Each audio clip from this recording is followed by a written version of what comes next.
El título del mensaje de esta mañana es El fin de nuestra fe. El objetivo de tener fe, a eso me refiero, el fin. ¿Con qué fin tenemos fe en nuestra vida como cristianos? ¿Con qué fin tenemos fe? ¿Sí?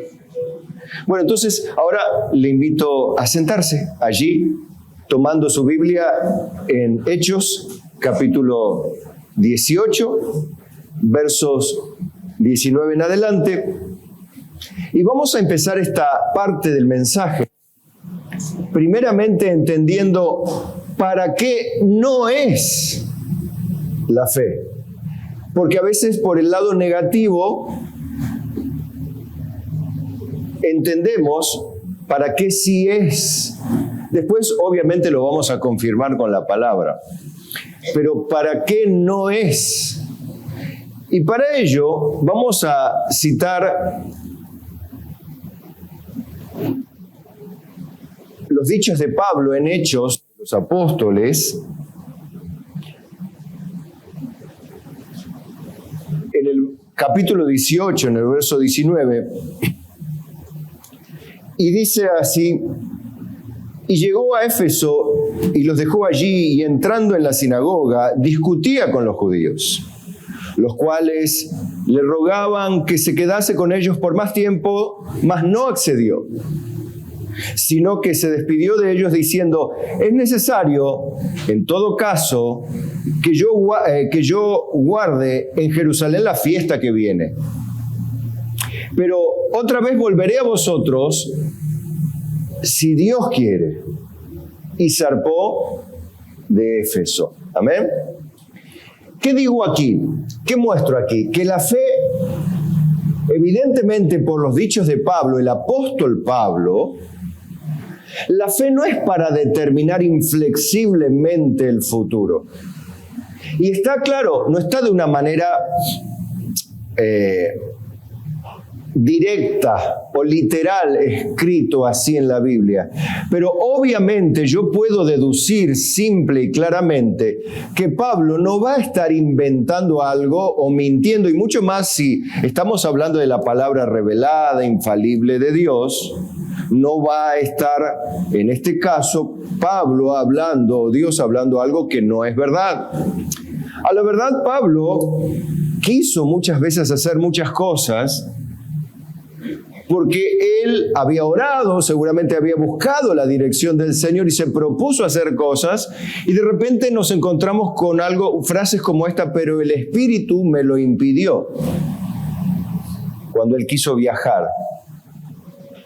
Evidentemente él tenía planes para el futuro, pero el Espíritu Santo se manifestó en determinado espacio de tiempo para impedirle a Pablo una determinación que él había tomado.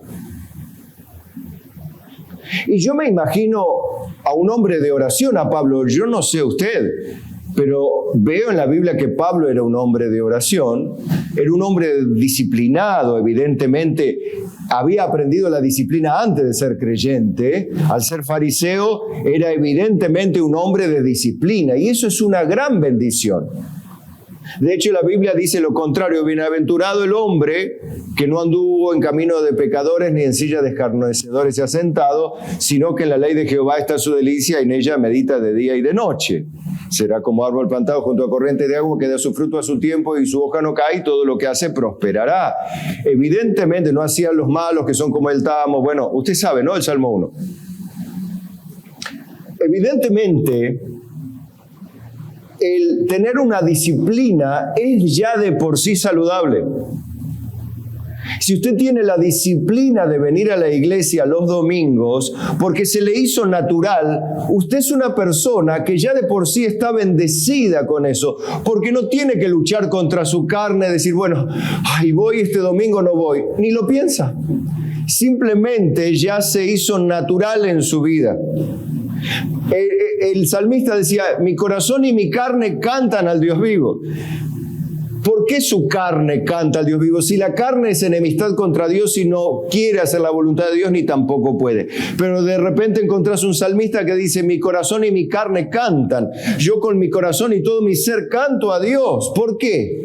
¿Por qué usted canta con sus emociones, con lágrimas, con todo su ser adora a Dios? Porque se ha habituado sanamente a hacerlo así y está bien. Por eso la Biblia dice, cuidado con las malas conversaciones porque corrompen ¿qué cosa? Las buenas costumbres. Si usted se junta con gente que habla cosas que no son de Dios todo el día, probablemente un buen domingo lo corrompan a usted con una invitación a hacer otra cosa que no sea primeramente adorar a Dios. Porque esas conversaciones han corrompido su fe, su buen hábito, que había adquirido quizá durante años. Entonces, no tenga miedo en tener buenas costumbres. El problema es cuando las costumbres van en contra de la palabra de Dios. Jesús denunció eso, que con sus tradiciones y sus costumbres niegan la palabra de Dios. Eso ya es pecado, obviamente. Pero volviendo a los dichos de Pablo, él usa esta frase, si Dios quiere voy a volver a ustedes. Por supuesto, Pablo quería volver. Los corintios lo acusaron de ser un palabrero, porque decían, bueno, vos decías que ibas a viajar y al final tu sí fue no, y Pablo tuvo que empezar a defenderse porque cuando nosotros nos comprometemos, pero el enemigo nos estorbó y esto, el otro, o tuvimos este problema. Cuando dice el enemigo nos estorbó, no está diciendo que le agarró un espíritu de sueño y se quedó dormido Pablo y se perdió el barco. No quiere decir eso, ¿sí? Cuando dice el enemigo nos estorbó, es que el enemigo levantó turbas y gente peligrosa que pusieron acecho a Pablo y lo encerraron, lo querían matar. A eso se refiere con el enemigo, no que le agarró un espíritu de sueño. Eso dicen los cristianos modernos para justificar sus pecados. ¿Sí? No, pero en este caso Pablo está diciendo, si Dios quiere, voy a viajar a Éfeso, voy a volver a ustedes. Él decía, Pablo, quédate por favor con nosotros. No, lo que pasa es que es necesario que yo, en todo caso, guarde en Jerusalén la fiesta que viene. Él tenía que ir a la Pascua, porque había cosas importantes, tenía que hablar seguramente cosas con los hermanos. Pero después voy a volver a ustedes, si Dios quiere. Ustedes saben que después a Pablo lo meten preso y muchas cosas que él no tenía planeado. Pero en eso entiende usted que no se puede determinar inflexiblemente el futuro por la fe, por más que seas apóstol. Y hoy, ¿cuántos apóstoles encontramos? Determinamos, cancelamos, establecemos en el nombre de Jesús. ¿Escuchó esa frase? O dice, no, yo en el nombre de Jesús voy a ir. Está bien que lo diga, pero también debe añadir, si Dios quiere. Pero parece que ese si Dios quiere como que debilita la fe. Como que dice, bueno, pero está poniendo un condicional ahí. La fe es certeza de lo que se espera y convicción de lo que no se ve. Amén. ¿Dice eso la Biblia? Sí, dice eso, pero ahora no está bien interpretado el contexto donde se dice. Se toma literalmente esa frase aislada de todo el contexto de Hebreos 11. Y ahora lo vamos a ver. Entonces se da cuenta que no va por ahí el tema de tener poca fe cuando uno dice si Dios quiere. Por eso voy a hablar del fin de nuestra fe. ¿Amén? ¿Le gusta la idea o no? ¿Está bien? Mire Santiago. Santiago es más cortante y ahí sí viene directo. Va directo a la tibia, para decirlo así, ¿sí? Mire, Santiago 4:13, ya lo habíamos leído, ¿recuerda? Dice, vamos ahora, los que decís, hoy y mañana iremos a tal ciudad y estaremos allá un año y traficaremos y ganaremos. Cuando no sabéis lo que será mañana, le está diciendo a quiénes, a los cristianos. No sabéis lo que será mañana. Porque ¿qué es vuestra vida? Gracias. ¿Qué es vuestra vida? Ciertamente es neblina que se aparece por un poco de tiempo y luego se desvanece. En lugar de lo cual deberíais, fíjese que acá hay ya una una exhortación a cumplir un mandamiento. Deberíais decir: si el Señor quiere, viviremos y haremos esto o aquello.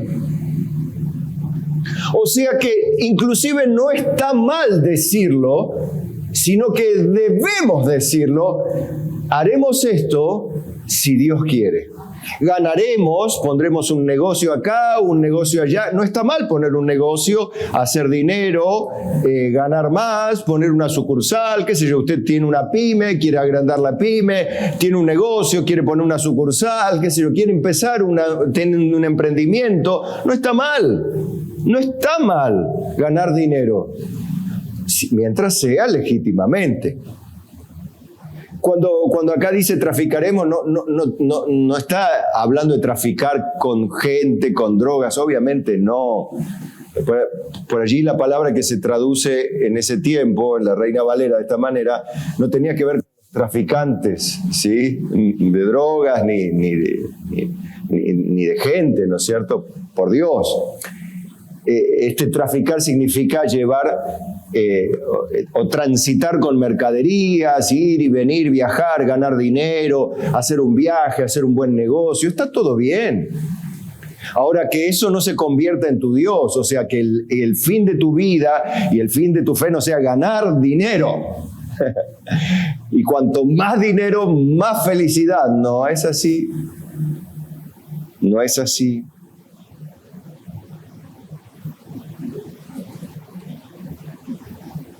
Cuando no sabéis qué será el mañana, usted no puede saber cuál será su mañana. A mí Dios ya me lo reveló. Mentira del diablo. Fue el diablo quien te habló. ¿Por qué? Porque la Biblia dice: porque no sabéis lo que será el mañana.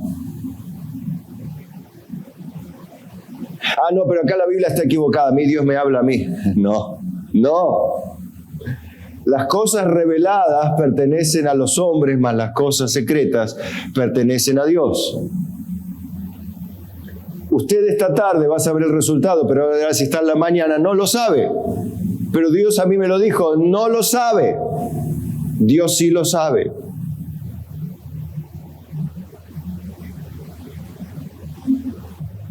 ¿Por qué no es más humilde como lo son los pecadores? ¿Por qué no es más humilde? Bueno, si Dios quiere estaremos, o por lo menos Dios ya lo ha decidido, vamos a meterle todo lo que tenemos para hacer la voluntad de nuestro Dios, en nuestro caso, como creyente, ¿no? ¿Usted está haciendo su mejor esfuerzo para servir a Dios? O digamos, no, que Dios haga como Él le plazca. Total, Él es soberano sobre mi vida y Él decidirá.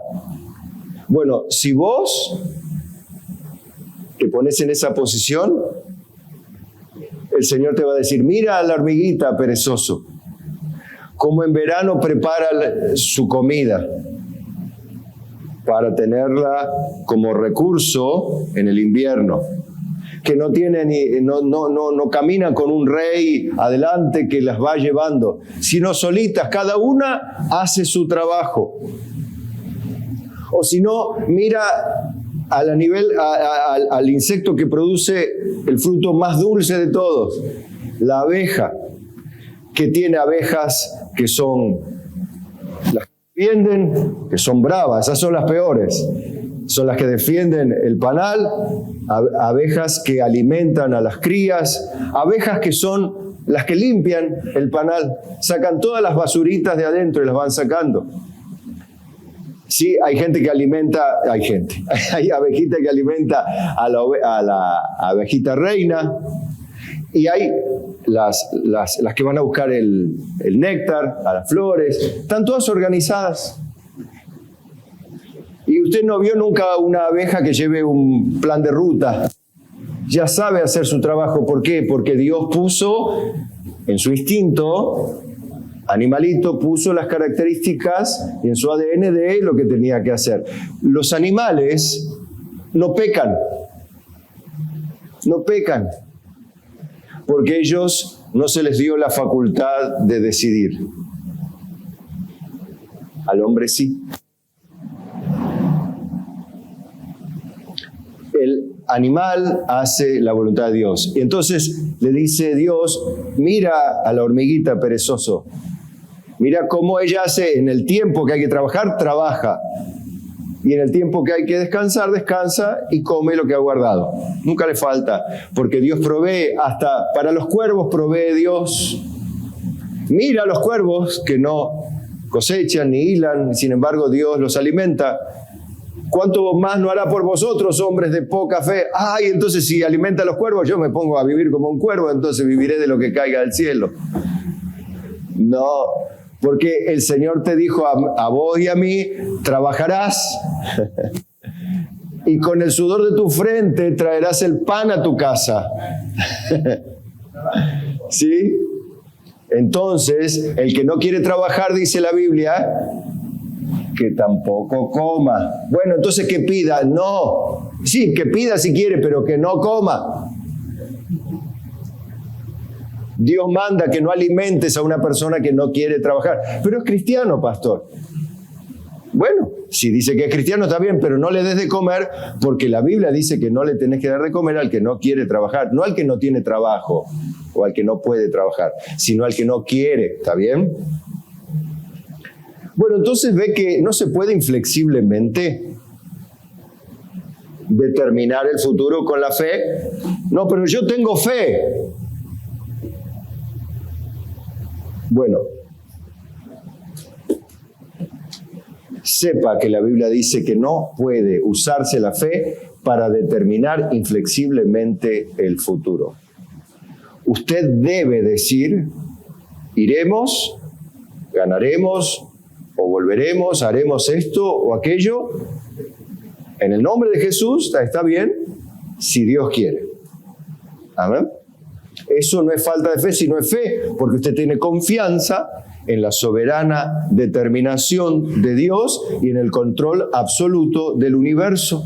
Porque usted confía en Dios que Él hará que todas las cosas ayudan a bien a los que le aman. Entonces usted responsablemente cumplirá con su trabajo, cumplirá su función y dirá, yo hice todo lo que Dios me mandó. Ahora haga Jehová como bien le parezca. Eso es fe. Confiar en la parte que no te ha sido revelada a vos en las Escrituras. Tu futuro. ¿Vos sabés que vas a vivir mañana? ¿Sentís que sí? ¿Esperás que sí, pero lo sabés? No.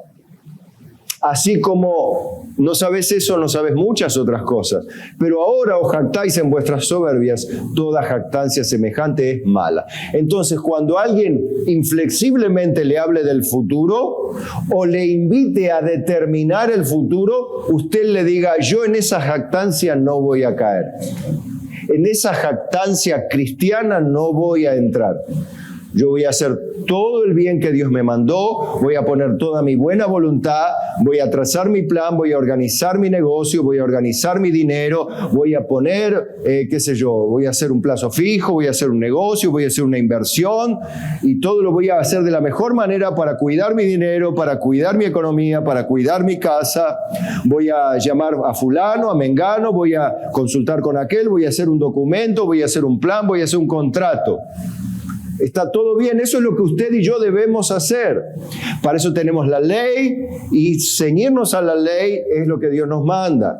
Y ceñirnos finalmente a Dios. Yo voy a ir al médico, ¿por qué? Porque confío con toda mi alma en el médico. No, es un buen médico, pero confío con toda mi alma en Dios. Pero ya vamos a hablar de medicina. Pero vamos a hablar en general. Número 2. De algo para lo cual no es la fe de que venimos hablando. La fe no es para ser liberado de todos los problemas de la vida. Pero si yo no tengo fe, ¿no puedo ser liberado o librado de todos los problemas de la vida? Vamos a Hebreos 11, de lo cual citábamos al principio. Hebreos 11:1. Y vamos a saltar después del 2 al 29. Es pues la fe, la certeza de lo que se espera, la convicción de lo que no se ve. Por ella alcanzaron buen testimonio los antiguos. Primero me detengo allí. Algunos, quizá en algún momento dijimos, esta es la definición de la fe. No es así, sino que es el comienzo de la descripción de la verdadera fe. Porque si yo aíslo un versículo fuera de su contexto, es lo mismo que aislar la conducta que tiene una persona sin considerar el entorno que la llevó a reaccionar de esa manera. Está bien, si una persona comete un delito, lamentablemente tiene que ser juzgada y condenada eventualmente por ese delito. Pero también es bueno analizar la razón de por qué fue impulsada a cometer ese delito, porque encontrará por lo menos quizá atenuantes o agravantes, pero en el mejor de los casos atenuantes, y podrá comprender mejor a esa persona para que por lo menos otras personas que están en la misma condición antes de cometer el delito podamos evitarlo en alguna medida, porque estamos previniendo el delito, porque nos anticipamos a las causas que la movieron a la persona hacia hacerlo.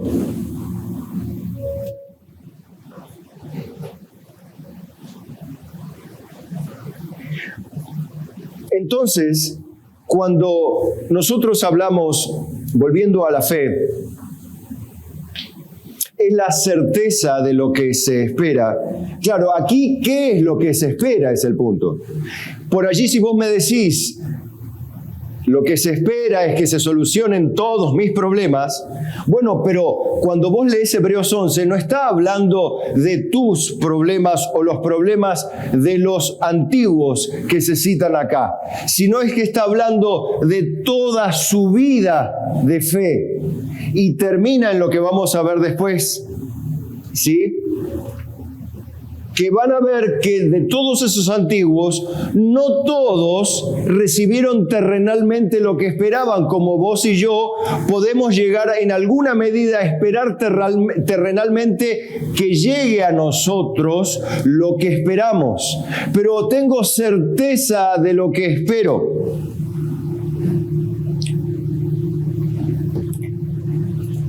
Ahora, eso que usted justamente en algún momento de su vida, lo que esperó con certeza, sin dudar, le aconteció, no está cambiando el sentido de lo que la Biblia enseña. Porque es lo mismo que lo que dijo un hombre en Canal 8 hace una semana atrás. ¿Cuánto va a salir Argentina-Croacia? Y uno decía, ni sí, 2-1, 2-0, 1-0. Y el hombre dijo, no, 3-0. Y salió 3-0, que era profeta el hombre. Un profeta en la plaza San Martín. No. Hay gente que juega al Kini y hace lo mismo. Y le da con los 3, los 5, no sé cuántos números hay ustedes que juegan, díganme. 5, bueno, gracias.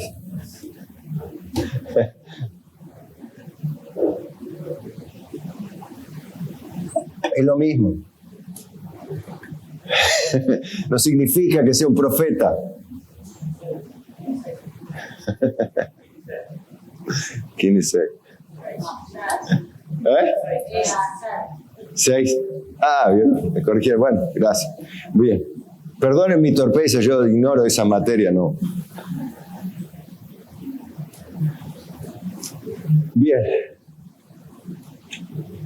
Ahora, vuelvo a esto porque muchas personas utilizan la fe de manera inflexible para pensar, y después pasa esto, que no sale, o esa certeza que tenían adentro, de repente se convierte en una gigante frustración cuando no aconteció lo que con tanta dureza esperaban. Yo fui uno de los que fui también de la herencia esta de la fe absoluta, de la fe mal interpretada, y yo confiaba que mi papá no se iba a morir, sino que íbamos a trabajar juntos muchos años. A él le había agarrado un infarto importantísimo al corazón, pero quedó con vida. Y el médico nos advirtió que tan frágil quedó su corazón que en cualquier momento él podía partir. Pero yo decía, no, yo creo en Jesucristo, pero yo tenía esa certeza absoluta. A mí me podrías venir a amenazar con un arma y yo iba a decir que mi padre iba a seguir viviendo. Y a los 30 días, como dijo el doctor, más o menos, mi papá partió.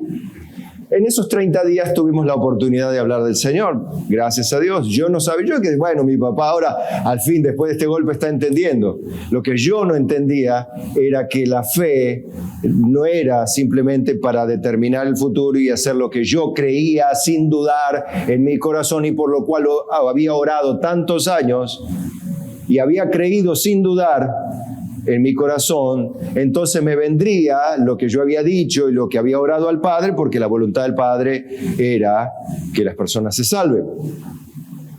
Sí, pero lo que yo no pensé es que un día el Señor se llevó de madrugada durmiendo a mi papá y se lo llevó. Y se lo llevó. Y se lo llevó. Y yo quedé absolutamente destrozado y frustrado. No me aparté de la fe, pero se me derrumbó para siempre, pero para siempre esta tonta fe sonsa, humana, que no es de Dios, que piensa que va a solucionar todos los problemas de la vida porque cree sin dudar. Quizá a usted ya le pasó, no al punto como yo lo sufrí, pero tuve que sufrir de esa manera. Por supuesto, no negué un instante a la soberanía de mi Dios, sino que es el punto de partida con dolor, a partir del cual yo comprendí la soberanía de Dios. Comprendí el control soberano de Dios más allá de mi fe.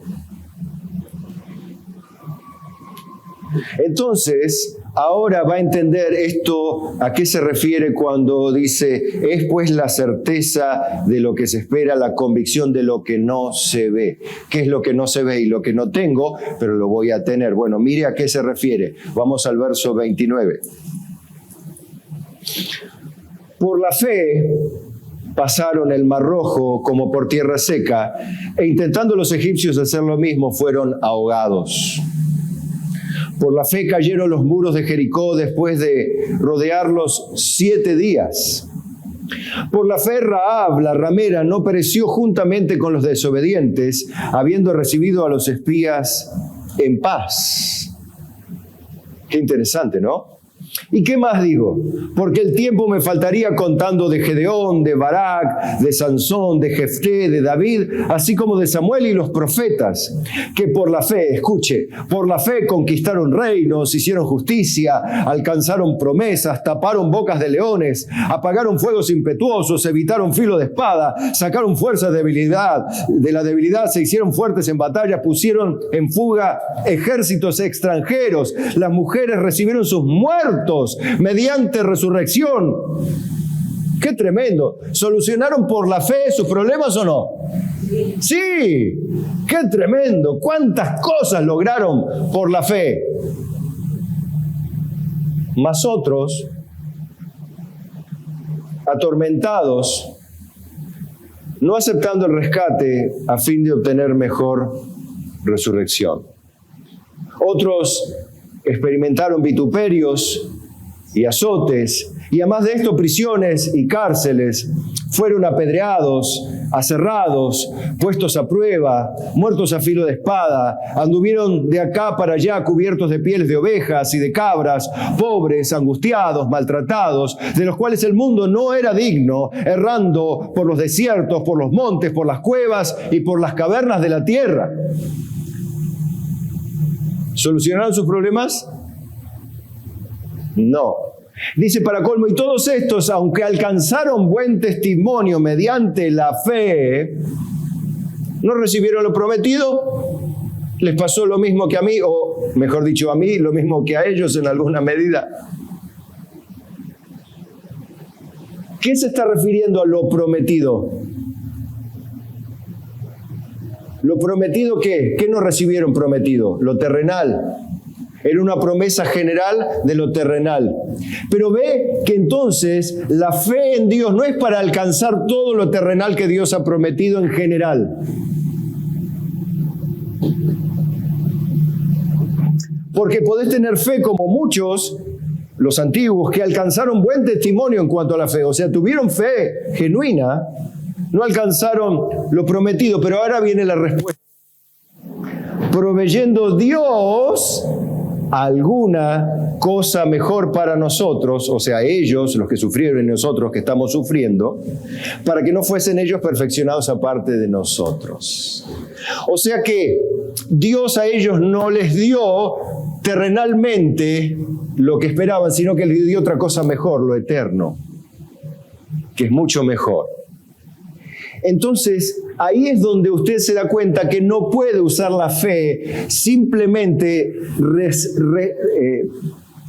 remitirse a usar la fe para lo terrenal, porque usted es donde va a descontextualizar Hebreos 11:1.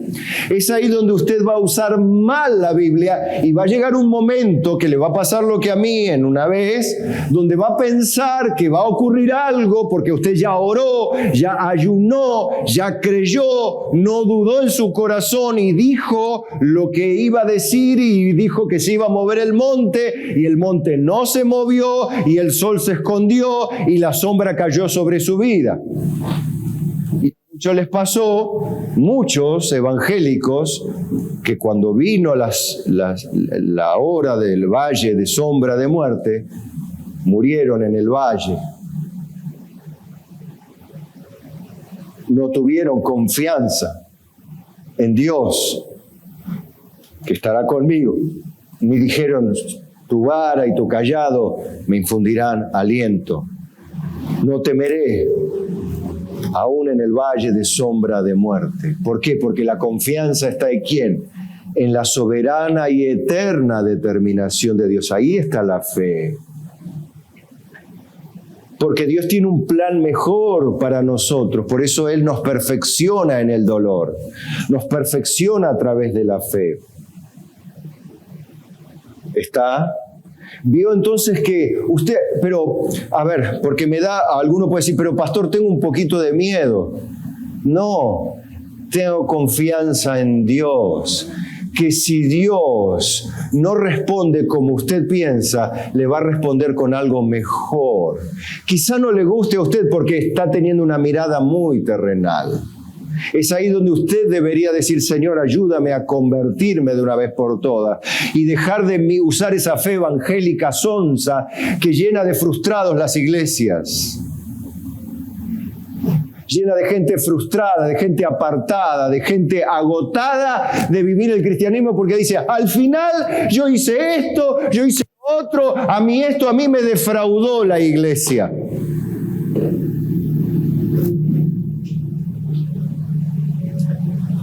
A primer grado. Otra vez, a aprender a leer y escribir, vamos. Después de tanto tiempo, como dicen, debiendo ser ya maestros, es necesario que se vuelva a enseñar los primeros rudimentos de la fe de Cristo y todo eso. ¡Ay, Jesucristo!, diría el apóstol. Llévame, Señor. Bien. Vamos con otra. 3. Ay, pero pastor, la fe no se puede usar para nada. Lo que pasa es que usted estaba teniendo una fe demasiado terrenal, me parece. Hermano, fe tiene todo el mundo. Pero la fe humana la tiene todo el mundo. Pero no estamos hablando de la fe humana, estamos hablando de la fe divina. Si puedo usar el don de la fe, pero la fe es un don. Sí, dado por Dios, ¿Por qué? ¿Por qué creímos nosotros en Él? Porque de repente, nos vino un soplo de vida, de fe, de creer en Jesús. No, si nadie puede ir al Padre, al Hijo, si no le fuera dado al Padre. Si nadie, porque cuando estamos muertos en nuestros pecados, Él nos dio vida. Y la fe viene por el oír. ¿El oír qué cosa? Sí, no. Y el oír por la palabra. No. La fe viene por el oír, y el oír por la palabra de Dios. Ahí hay dos cosas. Le voy a enseñar. Usted tuvo fe porque oyó el Evangelio y creyó y vivió. Oyó la voz de Dios y tuvo fe. Y luego que tuvo fe, puede oír y creer la palabra de Dios. La fe viene por el oír. ¿Qué cosa? El Evangelio, que es la palabra de Dios, sí, pero es una parte de toda la palabra, ¿sí? Una vez que usted tiene vida por medio del Evangelio, cree, nace de nuevo y después puede oír y entender la palabra de Dios. ¿Está?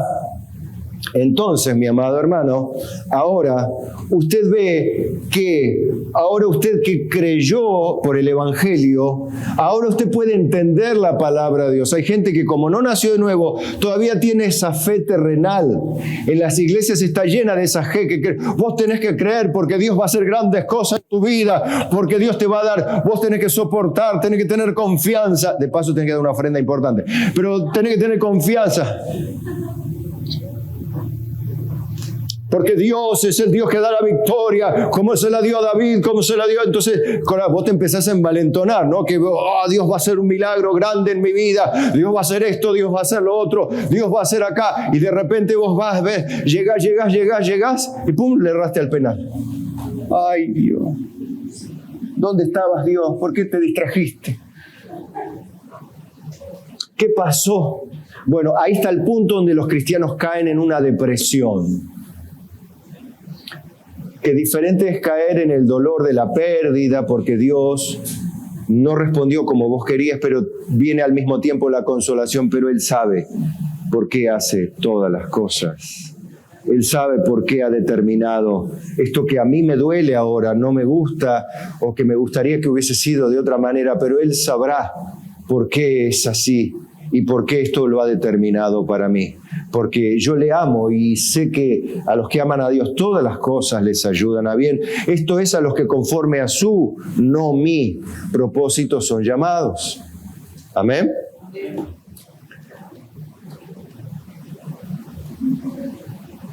Vamos ahora al 3. La fe no es para ser sano de todas las enfermedades. ¿O sí? Y como viene tirando pastor, me parece que no. Bueno, es que no vengo yo, sino le estoy enseñando la Biblia. Mire lo que hizo el apóstol Pablo. O era un loco, o era un mentiroso, o era un incrédulo, o era un apóstol. En 2 Timoteo 4:20 escribe Pablo a Timoteo y dice: Erasto se quedó en Corinto y a Trófimo dejé en Mileto enfermo. ¿Por qué lo dejó enfermo? ¿Para castigarlo? Si era un compañero fiel de él. Si Trófimo era un siervo de Dios. ¿Por qué lo dejó enfermo? ¿Por qué no lo sanó y se fue?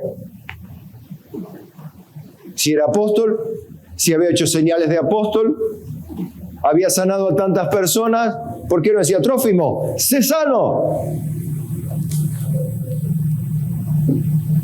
¿Y qué hay en 1 Timoteo 5:23? Que promovía las bebidas alcohólicas.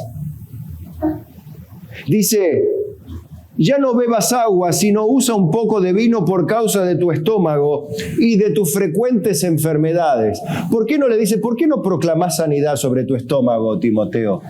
¿Por qué no determinás sanidad sobre tu estómago y terminala ya con las enfermedades? Todo. Sos pastor para estar enfermo siempre ahí dando lástima. Vos sos pastor de una congregación, Timoteo, no podés estar enfermo siempre de una y otra vez. Determinás ser sano ya, le podía haber escrito. ¿Pero qué le dijo? Tomá algo que ayude a tu enfermedad. ¿Por qué no es sano? ¿Pensó usted por qué no es sano Timoteo? ¿Que estaba bajo un castigo de Dios, un juicio? No sé.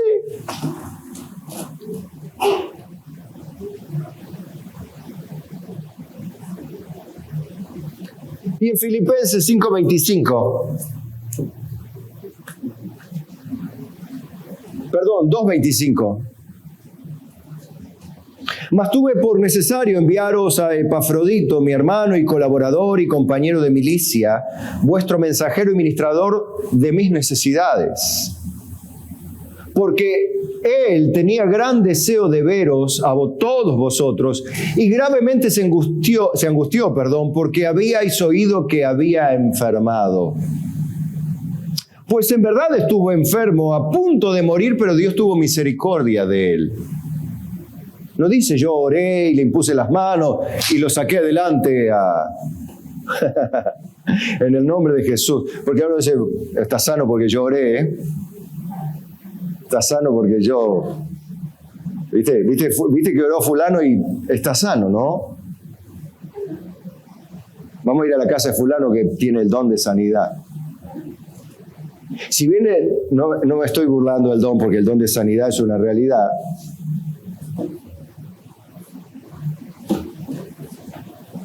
bíblica,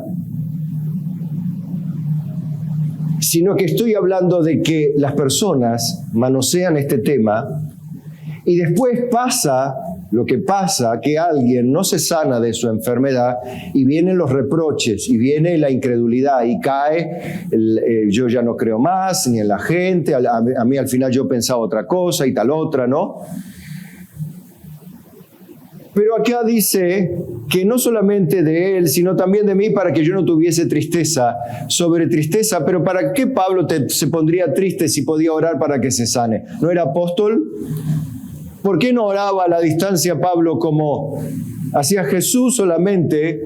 Que a Jesús le dijo un hombre, mi criado está enfermo, te ruego que no, solamente di la palabra, no vengas ni a mi casa, di la palabra y mi criado sanará. Bueno, el Señor lo mandó para casa. Anda, tranquilo. Y cuando fue a preguntar a este hombre en la casa, el criado se sanó en la misma hora que le había pedido al Señor que diga la palabra. El Señor no hizo nada más que simplemente creyó el hombre y se sanó. Porque Dios lo sanó. Y encima no impusieron mano, ni impusieron aceite, ni nada. Nada, ni dijeron una palabra, ni una oración, ni proclamaron nada. En este caso, estaba enfermo a punto de morir, se podía haber muerto, pero no se murió. ¿Por qué? ¿Porque alguien le impuso las manos? No, Dios tuvo misericordia de él y de Pablo para que no tuviese tristeza de perder un compañero tan fiel y tan útil para él. Ahora, convengamos que después Trófimo se murió, Timoteo se murió, Erasto, todos los compañeros y Pablo se murió, todos se murieron, ¿o no? Tarde o temprano de algo se murieron. Algunos lo mataron y otros se murieron. O sea que, si tenés una mirada muy así, y por allí dice, bueno, entonces comamos y bebamos de algo, hay que morir. No, tampoco es la idea. Porque vos debés cuidar el templo del Espíritu Santo de Dios. ¿Sí o no? Amén. Hay que cuidarlo y hay que hacer lo mejor posible para estar en buen estado de salud, en buen estado atlético, ¿sí? Cuidarse ante las enfermedades, vacunarse si fuera posible, tomar los remedios si el remedio te dice, no, pero yo no creo en los médicos. Bueno, menos mal, pero haz lo que te dice por lo menos. Porque para eso es bueno decir, bueno, yo tengo mis dudas porque a veces me hizo mal el medicamento. Bueno, ya estamos hilando fino, pero en general vos no podés decir, no, yo no creo en los médicos, a mí me sana Dios. Así hay mucha gente, hemos tenido aquí gente que estaba enferma. Dice, no, yo no me hago tratar por los médicos. Y se murió. Y así hemos orado por nuestros hermanos. Y bueno, el Señor los llevó y queríamos que estén con nosotros, pero el Señor los llevó. Y nosotros creíamos y confiamos en el Señor. Pero el Señor tenía otra cosa mejor. Claro que nos dolió. Y me sigue doliendo todavía. Pero acepto el control soberano de Dios. ¿Pero tengo fe en Dios? Sí, tengo fe en Dios. Y creo que Dios puede hacer un milagro perfectamente, creo. Pero no está sujeto a lo que yo determine, sino a lo que a Él determine.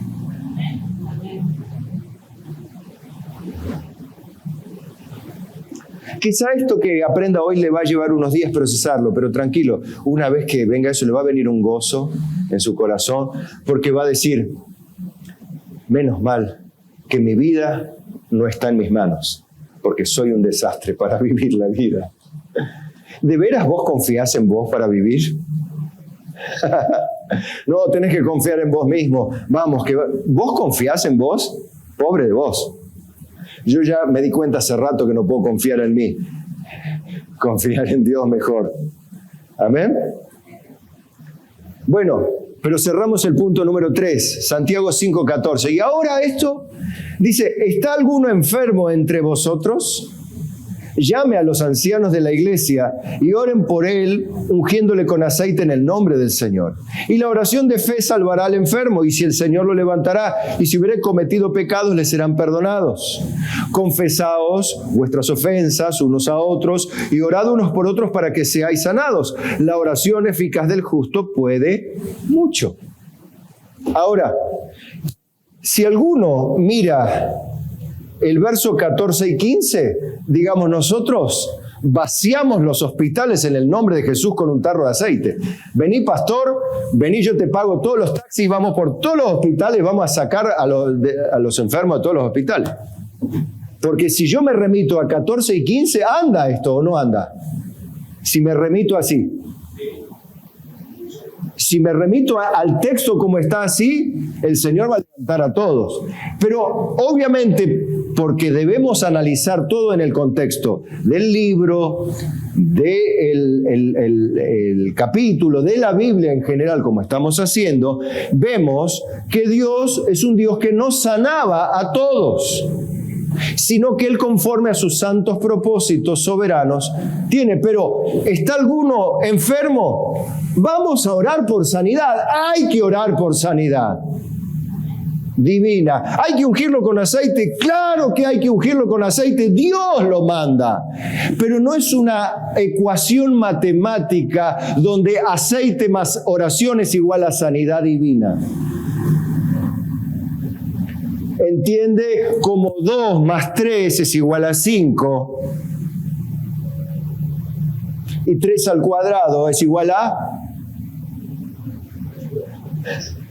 Les costó ahí 9. No es aceite más oración pastoral, apostólica, profética, igual a sanidad divina. No es igual. En tal caso es aceite más oración del anciano o el pastor o quien sea, más confianza en Dios, igual determinación soberana, más paz. Si quiere armar una ecuación, a los que les gusta la matemática, a mí me gusta. No puede sujetarlo todo al capricho humano, porque Dios tiene planes mucho más largos que los nuestros. Amén. Por eso, y aquí es donde se rompe el hechizo evangélico. La oración eficaz del justo puede todo, dice. ¿Dice eso? ¿Qué dice? Mírenme acá. Mucho, no todo. Mucho. Mucho no es todo. Mucho es mucho. Todo es todo.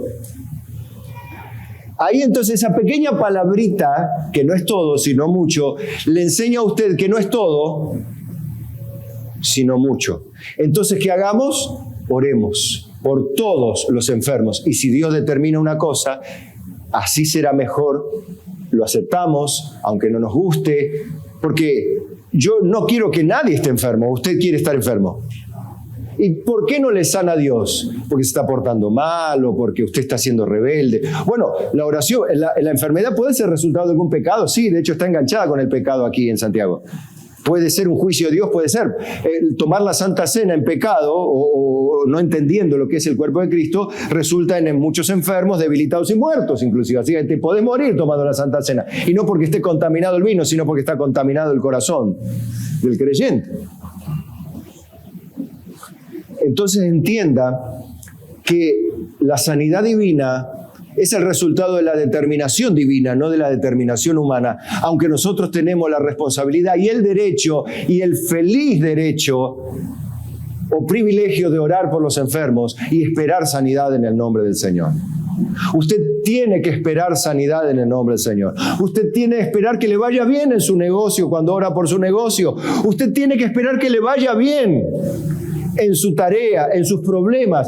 ¿Puede orar? Claro que tiene que orar. Pedid y se os dará, buscad y golpead y se os abrirá. Vamos a redondear entonces en el punto número 4. La fe de lo que no es para alcanzar lo que soñás o alcanzar lo que querés. ¿Sí? Para eso hay un banco.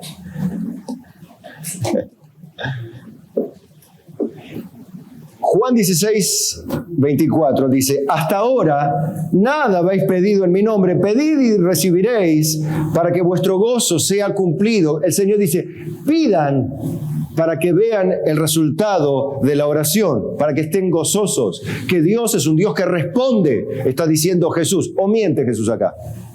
Bien, Mateo 7, 11, es más, dice: pues si vosotros siendo malos sabéis dar buenas dádivas a vuestros hijos, ¿cuánto más vuestro Padre que está en los cielos dará buenas cosas a los que le pidan? Como está diciendo, si ustedes son malos y atienden a sus hijos, ¿cuánto más el Padre no le va a dar buenas cosas a los que le piden? Pidan, pero no dejen de pedir. En primera de Juan 5:13 dice: estas cosas os he escrito a vosotros que creéis en el nombre del Hijo de Dios. ¿Quiénes creen en el nombre, en la persona de ustedes? ¿Amén? ¿Creen? Bueno, para que sepáis, no para que creáis, sino para que sepáis, aquí hay un sepáis, que tenéis vida eterna, y para que creáis en el nombre del Hijo de Dios, en la persona, ¿no? Y todos sus atributos. Y esta es la confianza que tenemos en Él, que si pedimos alguna cosa conforme a su voluntad, Él nos oye. Y si sabemos que Él nos oye en cualquier cosa que pidamos, sabemos que tenemos las peticiones que le hayamos hecho. Ahora, esta ecuación está maravillosa, ¿sí? Ahora yo te pregunto, en la X, pongamos la incógnita, ¿cuál es la voluntad perfecta del Señor para una situación dada? Ay, pero hay que resolverla, hay que despejar la X. Bueno, y despejamos la X. Voluntad de Dios igual a... ¿Puedo saber la voluntad de Dios en todas las cosas de la vida?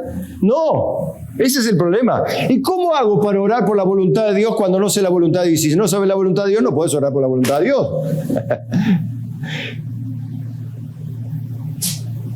Que se haga su voluntad como en el cielo, en la tierra, eso puedes orar, y sí. ¿Y cuál es la voluntad en el cielo? Y puede que Dios te la revele después que acontezca lo que aconteció. ¿O no? Entonces vos ves que podés orar cuando sabés lo que Dios quiere que sea, y cuando no sabés simplemente tenés que descansar en Él, en que Él es soberano y que su voluntad es tener cosas secretas para Él. Las cosas secretas pertenecen a Dios, las pertenecen a los hombres. Y las cosas secretas, ¿cómo se conocen? Y no se conocen, porque son de Dios. Porque las del hombre son para el hombre. Y punto. Bien. Santiago, otra vez, siempre Santiago en la tibia, ¿no? Santiago 4:10 dice: pedís y no recibís, porque pedís mal para gastar en vuestros deleites. O sea, esto ya saben, oraciones egoístas Dios no responde.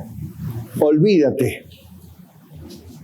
O como ahora se dice, olvídate. ¿No? Esa frase ahora se usa, olvídate. Bueno, olvídate. Dios no responde a oraciones egoístas. Dios no responde a oraciones llenas de jactancia, de envidia, fruto de venganza, reactiva. Dios no responde eso. No responde Dios eso. Amén. ¿Ustedes creen que el profeta Jeremías fue un buen hombre de Dios, obediente, o fue rebelde? Cuando él quiso ser rebelde, ¿pudo? No pudo. ¿Por qué? ¿Qué frase dijo él? Dijo: no voy a hablar más, no voy a predicar más en tu nombre, porque siempre es vergüenza, siempre termino mal, no voy a hacer esto. ¿Y qué pasó? dice que había un fuego adentro de él que no lo pudo soportar y tuvo que salir a predicar otra vez. No, ni siquiera pudo ser desobediente. Dice, qué bronca me da, ni desobediente puedo ser. O sea que fue obediente a la fuerza. Ni desobediente pudo ser siquiera ese hombre. Y las pasó mal, ¿eh? Y era para renunciar al ministerio de Jeremías, ¿no? ¿A quién le daría ganas de renunciar al ministerio de Jeremías? A ver. Yo saldría corriendo el primer año nomás.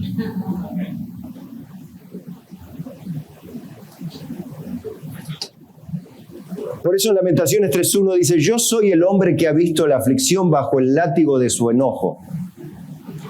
Me guió y me llevó en tinieblas y no en luz. Y bueno, él se desahoga con un montón de cosas, ¿no? Los siguientes versículos. Pero salto al 8.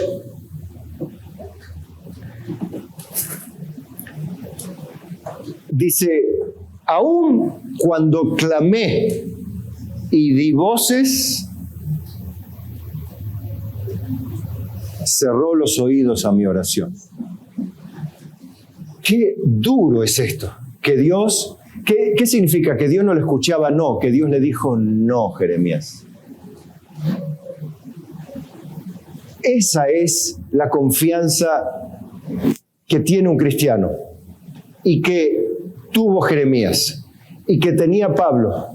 Que Pablo es un hombre que era azotado vergonzosamente por Satanás.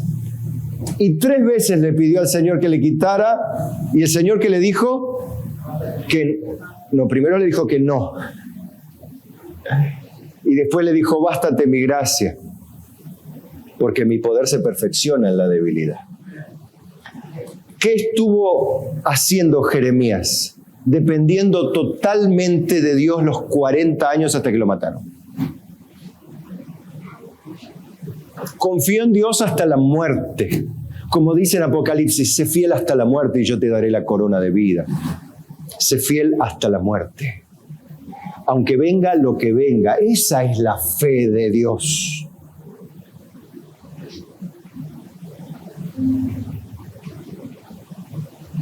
Tener confianza en Dios cuando Dios dice que no. Porque cuando Dios dice que sí, cuando está todo bien, es fácil tener fe. Pero no es tan fácil cuando vos le pedís y Dios te dice, esta vuelta te digo que no. No voy a concederte esta petición. Y duele. A veces duele y mucho. Pero aún hay algo adentro que dice, Dios sabrá por qué. Dios un día me va a enseñar por qué Él decidió así. Y uno soporta con fe, mientras otros caen y se revuelcan en la frustración, nosotros nos levantamos y estamos en pie. Tenemos fe por ser renacidos para una esperanza viva. Ahora vamos a ver cuál es el fin de nuestra fe entonces. Porque ahí está el punto. Yo les dije todas las razones por qué no. O para qué no es la fe. En su sentido absoluto, ¿no? Bueno, ahora vamos a ver para qué sí es la fe.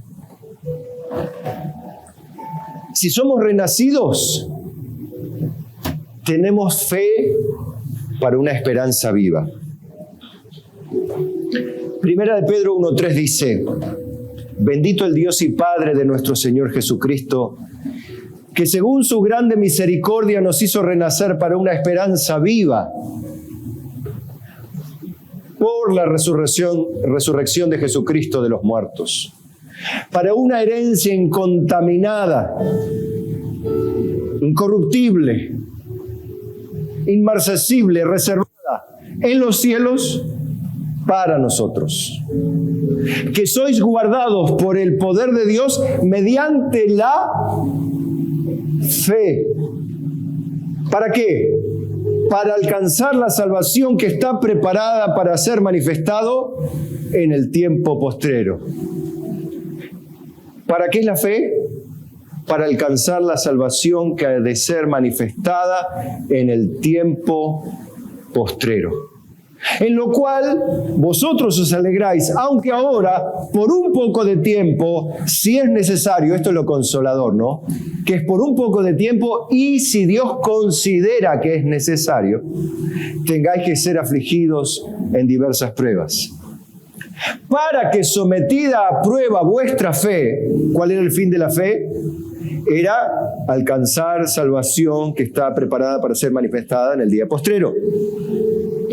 Para que sometida a prueba vuestra fe, mucho más preciosa que el oro, o que lo que querramos alcanzar, o los negocios que querramos hacer, o el oro que podamos tener, o la copa que podamos levantar, o más preciosa que la sanidad que podamos alcanzar, o la vida de un familiar que podamos retener un tiempo más, lo cual es precioso, es lindo, es maravilloso. Con todo, no es para eso la fe.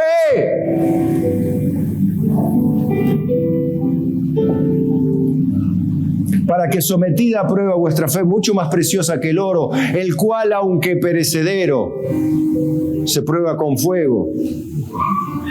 Aunque tu salud perecerá un día, aunque tu negocio o tu dinero se quemará un día, aunque tus problemas se cambiarán por otros otro día, con todo, tu fe será hallada en alabanza, gloria y honra cuando sea manifestado Jesucristo, a quien amáis sin haberle visto, en quien creyendo, aunque ahora no lo veáis, os alegráis con gozo inefable y glorioso, obteniendo el fin de vuestra fe, que es la salvación de vuestras almas. Aleluya. Creo que lo ha entendido.